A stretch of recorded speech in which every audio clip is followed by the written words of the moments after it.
Hi, it's me again, Scott Shepard, Technology Integrationist at Watertown Senior High School, Watertown, South Dakota.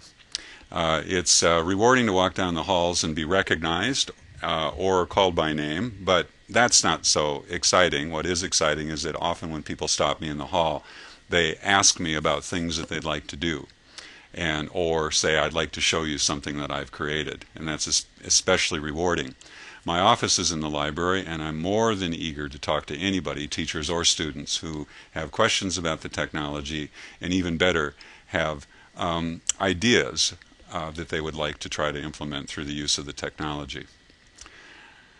Today's video tutorial is about something that may not seem all that exciting, but I think it's just fundamentally important, and that is about good practice in backing up. The question is that when I create a file, and if I lose my computer or if it needs to be reimaged, what happens to that file and where does it go? And I'm going to tell you that on your computer there are 3 folders that you have in your home directory that are automatically backed up, which is to say that anything that you save into these folders that has, and the only thing you can save into these folders are school-related documents or pictures, are the Documents folder, the Downloads folder, and the Pictures folder. And students, you have a 100 megabyte limit on what you can store in those 3 folders. When you hit the limit, new things that you put in there will not be backed up. So you need to make sure that you're smart about how you manage the space. Incidentally, if you go up here, you get a sense of when the backup occurred. The double house icon in the top menu bar. Well, what's not backed up? Well, music is not backed up. Your iTunes music library is not backed up. Anything not in the 3 folders mentioned, for example, anything that might be on your desktop. And for a few of you, and maybe more of you later, your iWeb website is not backed up either. That could be a disaster. Let's take a look at a Finder window. Home directory, documents backed up, downloads backed up, pictures backed up.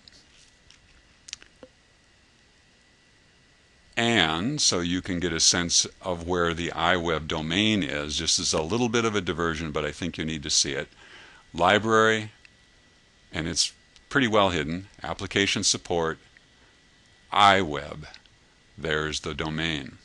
Now, what's my backup practice? Things like music, for example, I back up regularly. How do I back it up? I take the whole file. I have a jump drive or flash drive. I would have an 8 gigabyte one to do this with. This one is a fairly small one, and I've already backed this one up, so it says, do you want to overwrite it? And the answer is yes, because I've already updated the file.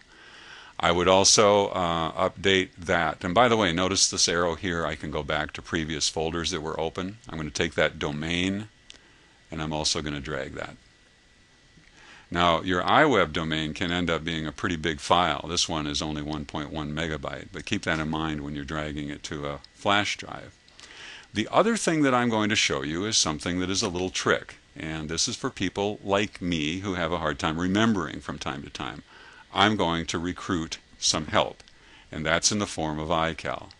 I've created a calendar in iCal called Backup. Now, this isn't about iCal, so I'm not going to teach how to do that, but it's pretty intuitive. If I could figure it out, I'm guessing you could. I created a new calendar, and I called it inside the calendar, or the program iCal, and I call it Backup. I'm going to do New Event. I'm going to say Backup. I'm going to modify this event so that it repeats every week. On Friday. I want it to repeat at, let's say, 8 in the morning. And on top of that, I want an alarm. I could have a message with sound so that at 8 a.m. in the morning when I'm working on the computer, I'm going to get a message and alarm saying, back up. In fact, I could even set a separate alarm that would send me an email so that I would get a message through my email. I would have 2 things reminding me. Isn't that great? That's iCal, and that's what's backed up, and perhaps in brief, some backup strategies. I'm Scott Shepard. Hope this helped. Let me know if you've got some questions.